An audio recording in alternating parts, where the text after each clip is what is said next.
Bonjour à tous et bienvenue dans cette vidéo. Aujourd'hui, nous allons parler de la marque Coca-Cola. Tout d'abord, la marque Coca-Cola a été créée par John Pemberton, Asa Griggs Candler et Frank Robinson. Seulement, le 6 juin 1887, au moment de déposer la marque, Pemberton décide d'arnaquer ses associés et la dépose en son seul nom.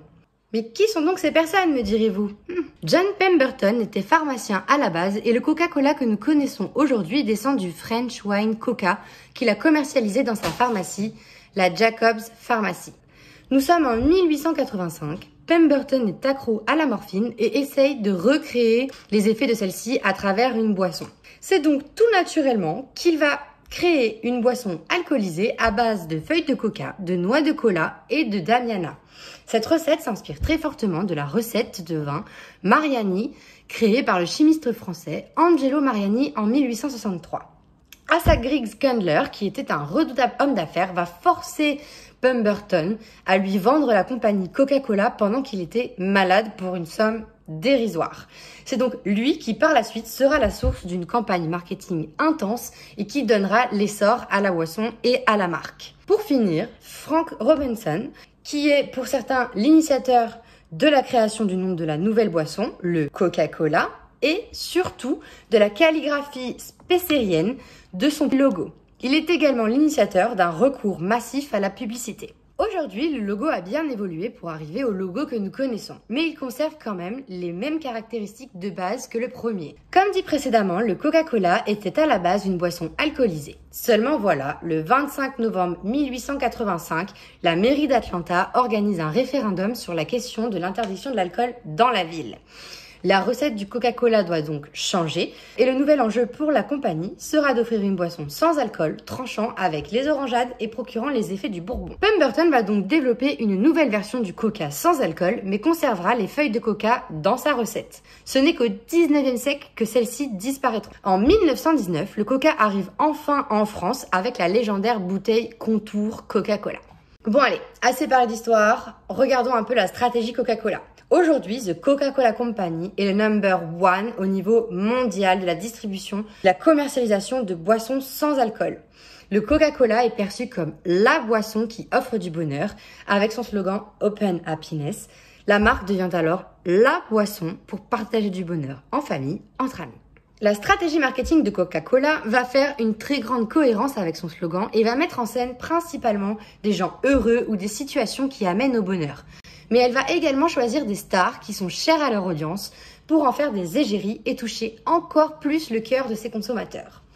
Par exemple, en 1900, Coca-Cola prend un grand tournant et décide de faire d'Hilda Clark la première égérie de Coca. Sur cette affiche, on pourra remarquer qu'il n'y a quasiment aucune autre couleur à part du rouge et du blanc. On pourrait alors penser que le Coca-Cola se démarquera bien, mais au contraire, il apparaît en tout petit et au deuxième plan.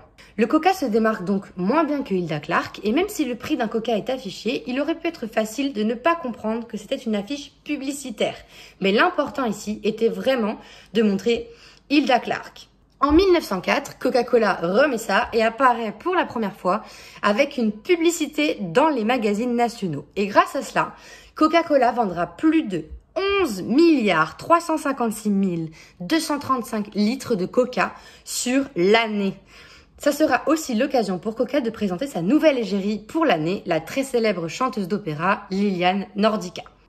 En 1909, le magazine The Coca-Cola Butler publie son premier numéro et publiera pendant 80 ans.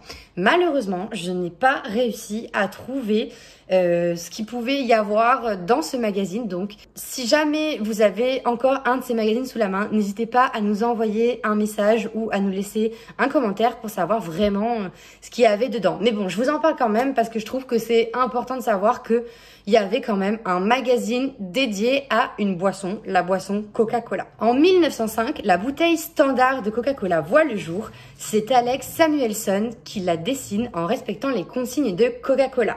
Nous avons besoin d'une bouteille que chacun reconnaîtra, même au toucher, quand il fait nuit. C'est donc naturellement que notre cher Alex dessine une bouteille au contour féminin qui sera l'ancêtre des bouteilles que nous connaissons aujourd'hui. En 1931, les dirigeants de Coca-Cola remarquent que la période de Noël est la période où la compagnie vend le moins de Coca. Pour remédier à cela, Coca-Cola diffuse sa première campagne publicitaire avec le Père Noël et ça marche. Coca-Cola crée une fascination autour du Père Noël et refait décoller ses ventes. Enfin, pour finir, je ne pouvais pas ne pas vous présenter la publicité emblématique de Coca-Cola qui s'appelle I'll Top. Diffusée en 1971 aux États-Unis, cette publicité va rencontrer un succès immédiat et les auditeurs américains vont supplier les stations de radio de diffuser la chanson utilisée dans cette publicité tellement le spot a marqué les esprits.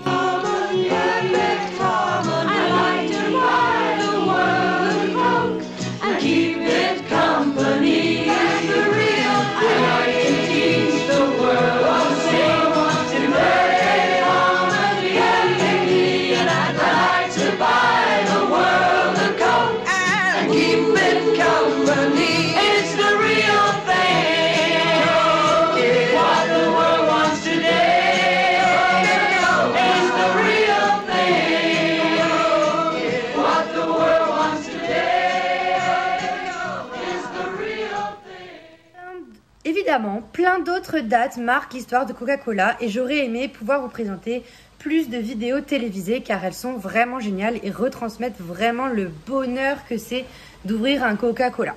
Tout y est.